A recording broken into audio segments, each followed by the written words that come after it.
Hello, welcome back with another episode of Recovery Dan.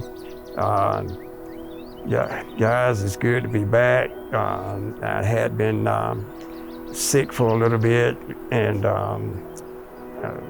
be honest with you, I had gotten COVID, and man, I never had it before, but boy, it kind of took me down through there. But I'm back, and so happy to be back to be able to bring another video for you guys. I would just like to always start out by thanking you for subscribing, thanking you for your comments. Appreciate your likes. I really always say, I just love reading positive comments where people saying that, they're doing so much better and they check themselves in to get to a facility to get help. Man, I enjoy it so much, and just hearing people just say, man, how much better their life is going, and the videos are helping them. Today, I'd like to talk about doing a self-inventory of our lives, on a daily basis. When I was in addiction, my whole thing with addiction is that how I could be so cunning. If I look back and I look at that self-inventory back then, I just had this, I guess you could say it was my ego of taking advantage of other people that, drug dealers, I think about them and the ego that a lot of them have, and wish they put themselves on a pedestal when you're in addiction, because they got what you need and feel like, man, they can talk to you any kind of way, treat you any kind of way. Not all drug dealers are like that, but the majority of them are. And, so I played off of that, right before I went and got help, I did the craziest thing, conning. I went to do my taxes, and so they told me my taxes were ready to pick up. My money was ready to pick up. So when I get there, the check is $13, and I'm expecting to get back about $500 or $600. So I owed the IRS, and so they took their portion, and I had $13 left. But I did have the paperwork that was showing that I was getting back. I can't remember exactly, but it was a few $100s. I took it to the drug dealers, and I would say, man, let me get this, man. My check will be here next week, man, and I got you. I probably went to every one of them and did that, not just one time, several times. Oh man, they called me today and they said it'll be in a Tuesday for sure. And so I was able to kind of get them back. I felt like for all the mess they put me through, but I was just so cunning, and at the end of the day, I'm taking a self-inventory, like, man, what in the world am I doing? I just can't believe, man, how the word at that particular time that I don't think that was an ego thing with me, the manipulation and the cunning. It was just, it's just what I did. But my ego came in addiction, and felt like, I had to prove to everybody that I could out-drink you, I could out-smoke you. I just had that ego about me. And didn't nothing please me more than hear you say you quit, you had enough. I thrived on that. I thrived on the fact that, my father being an alcoholic, I somehow or another, I just like, I can drink like my dad drank. Man, I could put it away. So it was just that ego that really got in the way, and you know, just conning people all the time, using people, man, that really cared for me. But I was just, my whole relationship was to get something out of you. I liked the people that I was around, but at the same time, I used you to help me in my addiction. But, you know, you have to take an inventory of your life when you're in addiction and when you're in recovery, because you have to get up every day. And throughout that day, how do you live your day? Do you, you know, are you doing positive things, or are you doing things to people that you know is wrong and you shouldn't be doing it? And do you have any conscience at night when you lay down and reflect back in the day that you took something that didn't belong to you? You scheme people out of this and out of that, but the thing about it, you have to take a fearless and moral inventory of yourself, the things you do, the things you've done, the things you said, the things you thought, you know, and that's an everyday challenge. Are you fearless enough to be honest about the things you did throughout that day? And, you know, I had to take a look at that, man. There was so much wrong and manipulation in my life. And, you know, every time I turn around, I'm in some trouble for this and trouble for that. And, you know, I just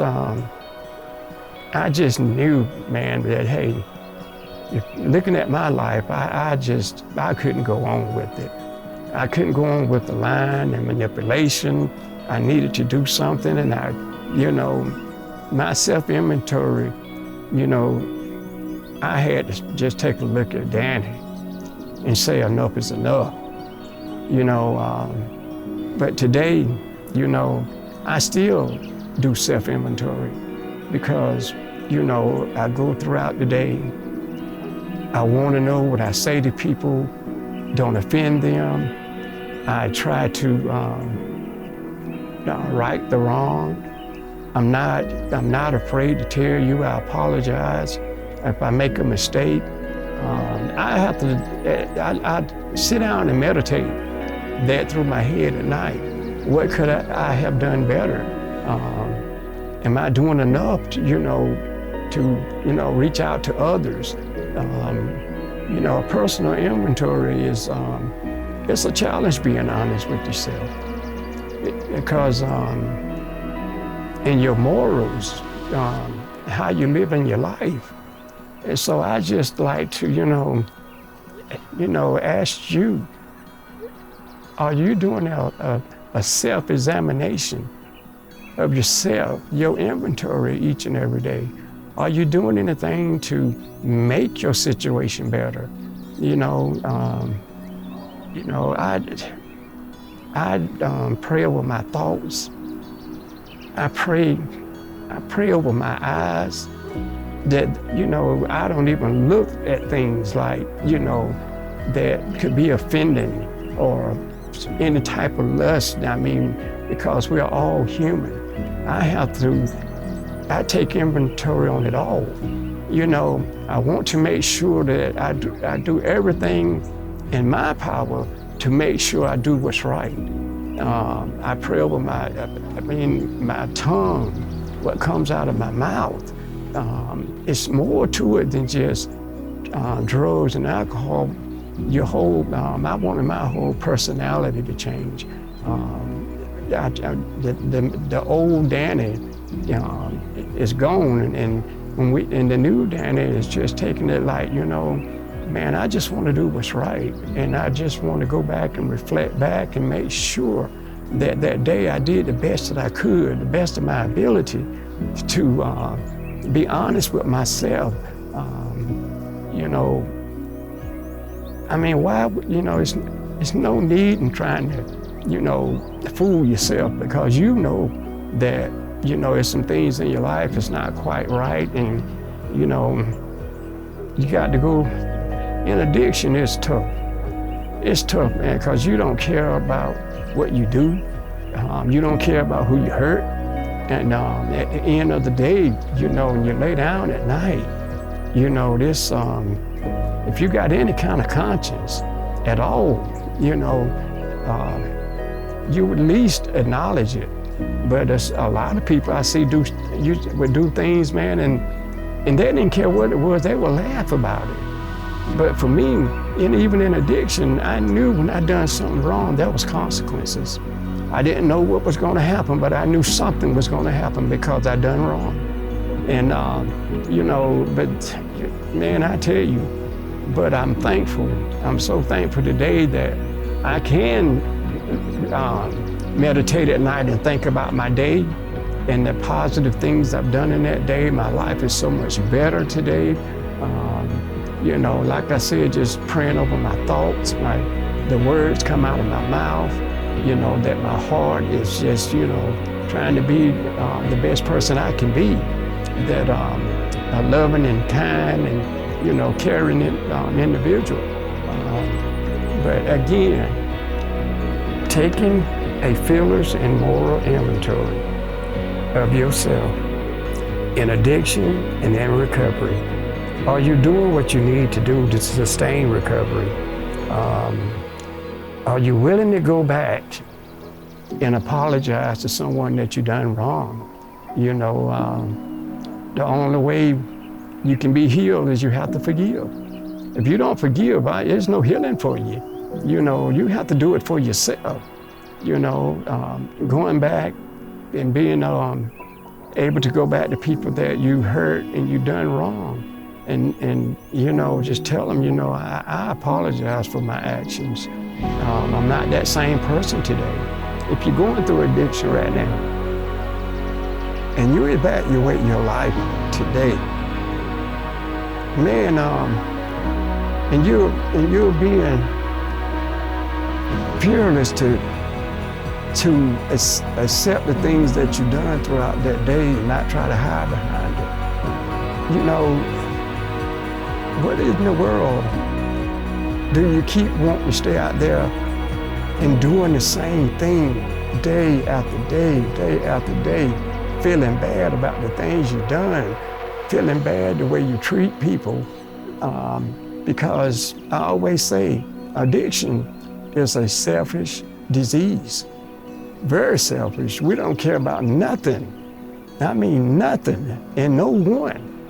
I mean, it's bad because it's when you're just only thinking about your needs and your addiction, and you don't mind the way you hurt your family, some mothers and fathers and your family, they have to just suffer along with you. It's not just your addiction, it's their addiction too, because they have to tolerate you. And so that makes their lives become miserable. But when you're in addiction, you don't care about that. You don't care about that. You know, you think it's all about you, and which is selfish, that you don't take time to stop and realize the people that you hurt. Those of you that have children, you know, is it a time that comes when you just realize the pain and the agony of a child that doesn't have their parents there? You know, when you do an inventory and you think about, you know, your children, your wives, your husbands, mothers, fathers, you know, it's tough when you can just turn your back on all of that because you have this addiction. And if you allow yourself to go through all of that, don't you think it's time that, hey, reevaluate yourself in your daily walk in life to say, you know what, I've done so many people so horrible. I did myself. You know, didn't nobody believe in me. I was just in a place that, you know, it all came to an end because I was so tired of that, living my life, conning people and scheming, and I'm paying the price for it daily, struggling just to make it through the day. And I thank God that I was able to stop and take that inventory and say, you know what, I got to do something about this. And that's when I went and got help. And, I had to, even when I went to the program, I had to look at myself. I think we did, on my self-inventory, I think I wrote 2 pages about the things that I feared and in life, and I did 2 pages. When I took the 2 pages in there for them to read and look at it, the man looked at me, the counselor looked at me and threw the 2 pages back and said, Danny, you can do better than this.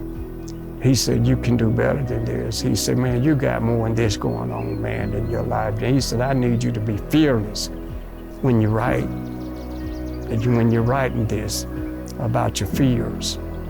And man, when I sat down and got dialed in, man, I came back, I probably had 10 pages.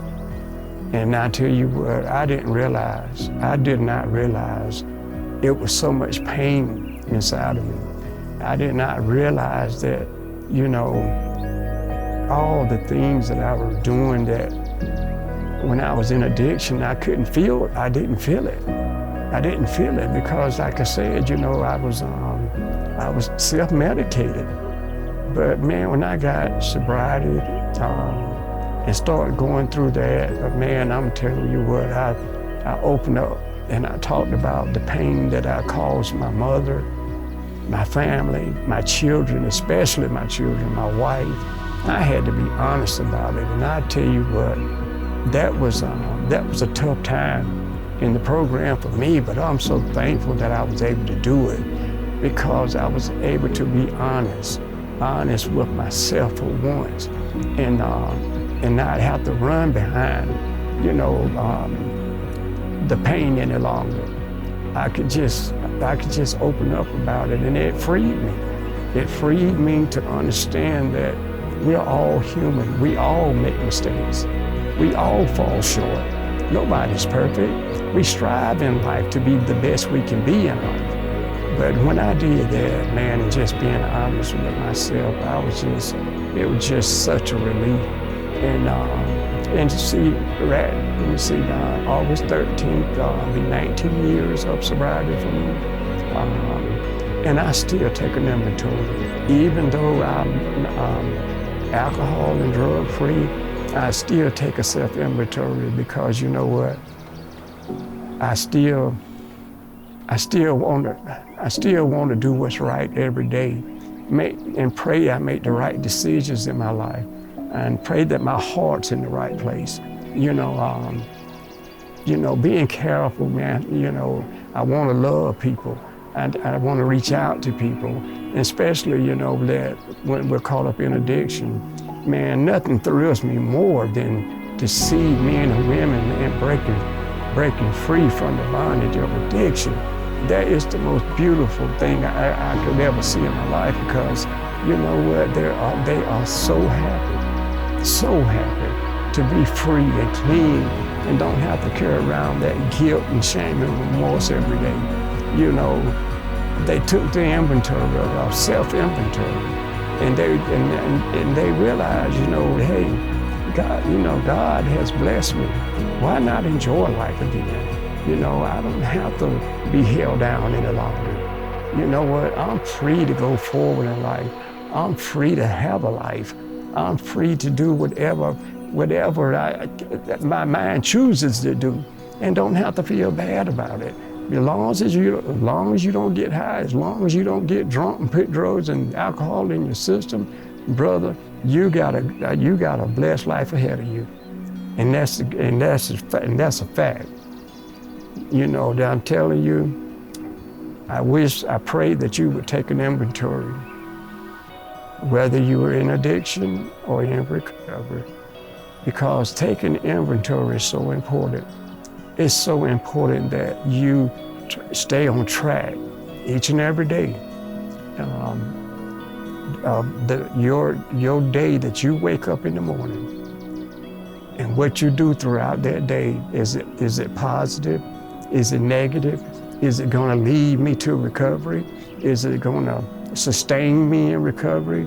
I'm doing everything that I need to do to maintain my sobriety. Can I do more to help others? So, you know, I guess, guys, I'm not going to keep going on with this, but at the end of the day, if you call it an addiction, you know, stop and do a self-inventory of your life and make that decision to say, you know what, I'm not happy with these results that I'm coming up with. I'm tired of taking.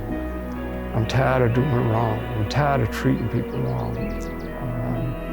I want my life to change. I want to be a good person. I want to be clean. I want to be sober.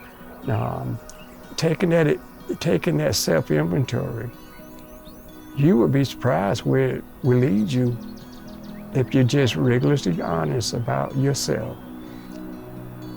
You can't hide behind the mask. You have to be honest. It's not many days go by in addiction that you don't do something that you shouldn't. You'll do something that you had no business doing, 9 times out of 10, because you're just thinking about that next high. You're just thinking about that next drink, and it leaves you down the path of just devastation. And but at some point, take the inventory, a self-inventory. Those in recovery, you know, you as well. I have to do it every day. That I just want to wake up and be the best Danny can be. And I'm thankful. I'm very thankful today that, you know, I can take my inventory and I can smile at night. I can rest at night because, you know what? I tried to be loving and kind to everyone. I really care about people, and I really care about those that's struggling. I pray with all my heart that you take that inventory and find and just think about all the wrong that you've done and the wrong you continue to do. And don't you want to make a change to a positive life, a life that you never have to wake up every morning and want to get high. Before you lay down at night, you want to get high. I mean, your whole life, it just evolves around getting high.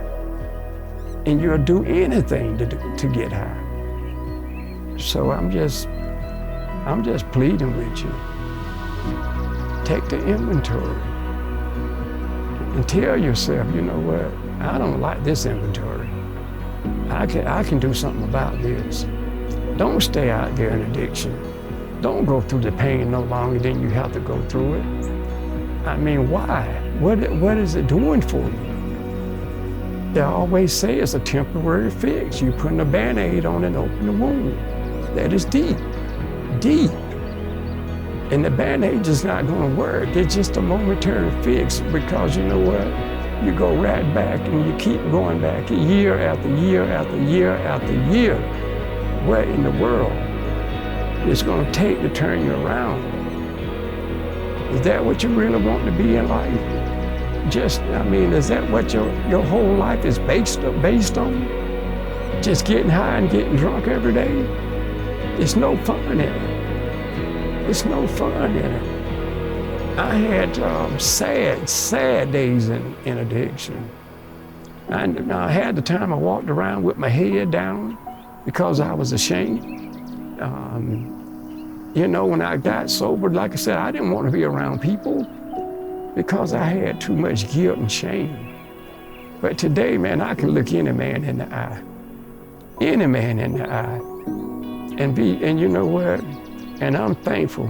I don't have to hold my head down. I don't have to pretend that I'm happy because I'm truly happy. But guys, I'm gonna close with that.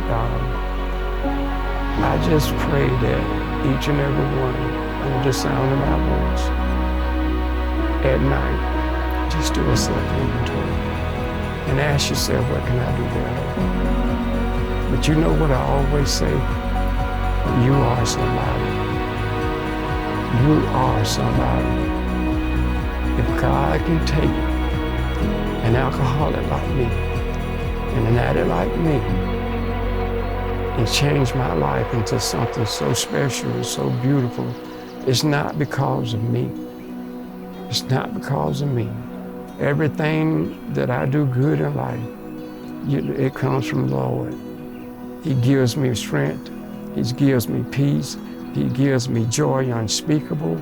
My life is just, I just can't even describe it to you because I'm so thankful and so appreciative what God has done in my life. Again, guys, don't forget, I love you, praying for you, and you are somebody. Until we meet again.